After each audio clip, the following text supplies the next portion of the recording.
guys like Sasha, Vasa, give them their opportunity. Like, they wanted to go try it. They want to go play in the NBA, and they can always come back. And like I said, for Sasha, he went there, he tried it, he figured out that, okay, I want to be home, and he considers Olympiacos his home. If I can ask you, who's your MJ of European basketball? European basketball? Yeah. Nobody. Nobody. You won't get that out of me. So Will, welcome to Bologna, first of all. How have been these first weeks with the team? It's been good. Obviously, it's a new team for me, a new city, but everybody's done a great job of welcoming me here and making me feel like home. Obviously, it's preseason. It's never easy. A lot of work, a lot of load that they are kind of trying to get under your legs. So it's been like preseason. And you've talked about how difficult it has been chasing Marco Belinelli in practice when he runs off the screen, and of course Luca Banchi's systems involves that, involves off the screen situation when Marco can just come off the screen and shoot from everywhere. How has it been playing against him in these first practices, and where does he rank in your shooter list or favorite shooter list of all time in Europe? I don't know about ranking shooter lists. Obviously, he's a great shooter. And there's too many shooters out there for me to sit here and rank them. I guess whoever's having a better day at the time. But in practice, for sure, it's one of those things where you can't fall asleep at all. You can't take your eye off of him because he moves so much without the ball. And I don't think people realize how hard it is to guard someone that's consistently moving without the ball, and at the same time trying to watch the actual play, whoever has the ball. So he makes it tough for you. He makes it tough. And also, you said that Coach Banchi likes to prepare plan A, plan B, plan C, plan D to make sure that everybody, is on the same page, is on board with the system. So I don't know if you will become an head coach eventually in the future, but let's say you are an head coach, okay? What's plan A for Will Clyburn, the head coach, to make the best out of one project, one season, one game? What's your plan A to make stuff going on and work here in Virtus? My plan A is just to be a vocal leader.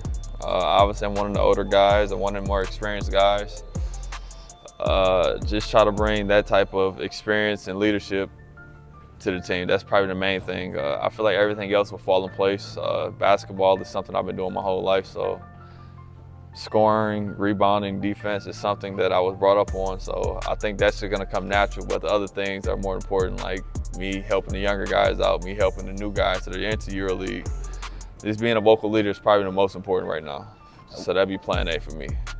Great American to play in Europe like Kyle Hines, but you also played with two other iconic figures, especially in recent memory, Mike James in CSKA and Shane Larkin in FS. If you could steal something from their skill set, what would that be?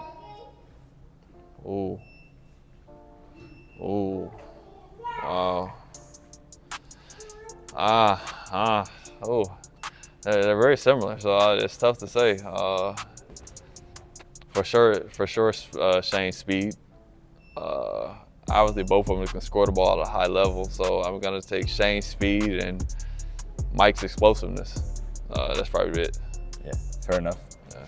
And this summer marked the first time that, as far as I remember, Team USA involved a EuroLeague player in Nigel Davis in preparing for, in the select team, to prepare the first team for the upcoming Olympic Games, or just to be involved with training. And I had conversation with other Americans playing in Europe, like Jordan Lloyd, for example, or Devon Hall last year, talking about this topic. So what's your opinion about Team USA potentially involving EuroLeague players more? For me, I don't want no parts of it. This season's long enough, and I would like to enjoy my summertime with my family. So I don't want any parts of it, but I think it'd be pretty cool for them to probably add 2 or 3 guys to the roster each year whenever they have some type of Olympic. Because if you look at the years, they select G League guys and whatnot, and for sure it would be better if you just select some Americans over here that kind of know the game, know the system, know how it's being played.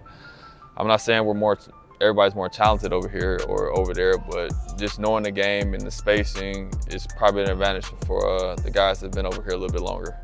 Talking about guys who were on that first team, as in NBA NBA players.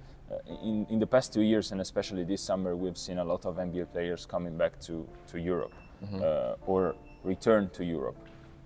Talking about one guy in specific, as in Patrick Beverley, what do you think about the move? Because, I mean, I think that Patrick Beverley could be a EuroLeague player, an established EuroLeague player if he returns to EuroLeague, but he decided to go to EuroCup to build like a super team in Tel Aviv. What do you think about the move? Are you like excited to watch him play in Europe? You know, I watch a lot of basketball, especially I'm probably one of the guys that watch a lot of EuroCup games and a lot of EuroLeague games. So I really have any input on it. I'm gonna watch if they're on, but I really don't have any kind of feeling about it. I can't speak for everyone, but you want to be somewhere where you want it. You want to be somewhere where you appreciate it.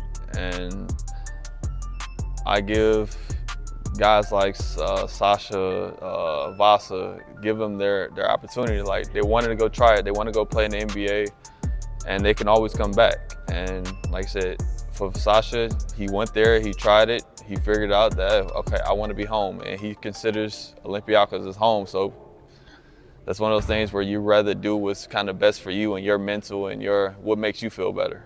And that's kind of how it goes with that one.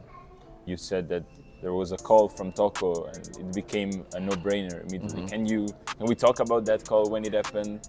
What do you remember about that? Like, was it like, hey, I heard there's something? Yeah, he called. I had a call with the coach at first. Then not too far long after, I had a call with Toko, and it was just, I don't think people realize that me and Toko have a relationship far beyond basketball, and just as brothers. And so it wasn't really about basketball. It was like, hey man, you ready to go for another round? So it was basically, I was just happy to be with him, be with his family, even Hackett. Obviously, we had a close-knit family with all our wives and stuff, so it was more than basketball at that point. Obviously, I played with Danny for 2 years, and we won the EuroLeague together, so that's kind of a connection that you kind of can't break. And even when I'm out here playing with him now,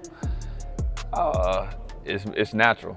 It's like we picked up right where we left off before. And the same thing with Toko, man. We kind of know each other. We kind of know each other's reads. We kind of know how each other want to play to put each other in better situations. And for sure, I've stole a couple of his moves in the post from just watching him for over the years. And actually, after to guard him every day in practice, it was kind of one of those things where I kind of sponged it and kind of picked it up and whatnot. Yeah. And talking about Ceska, I mean, in the past few days, a week ago, I think, Kyle Hines announced his retirement. People have described him as a pioneer of Americans coming to Europe to, you know, emerge as probably the greatest American to play in Europe ever. How would you describe Kyle Hines, the person, and Kyle Hines, the player, as you played with him? Probably more important, a person. The people that have played with Kyle Hines kind of understands who he is and how much of a competitor he is, but just a better person. Obviously, he always leads by example. I always call him Cap. He's still my captain to this day. That's kind of the relationship we have. And obviously, he's done some great things, accomplished some great things over here, more than any American probably have, and any American probably will over here. So congrats to him. Hope he has a great retirement. But like I said, he's a better person than a basketball player. Okay, last one. You said you haven't come to Virtus to be MJ. If I can ask you, who's your MJ of European basketball? Of European basketball? Yeah. Nobody. Nobody. You won't get that out of me. Okay.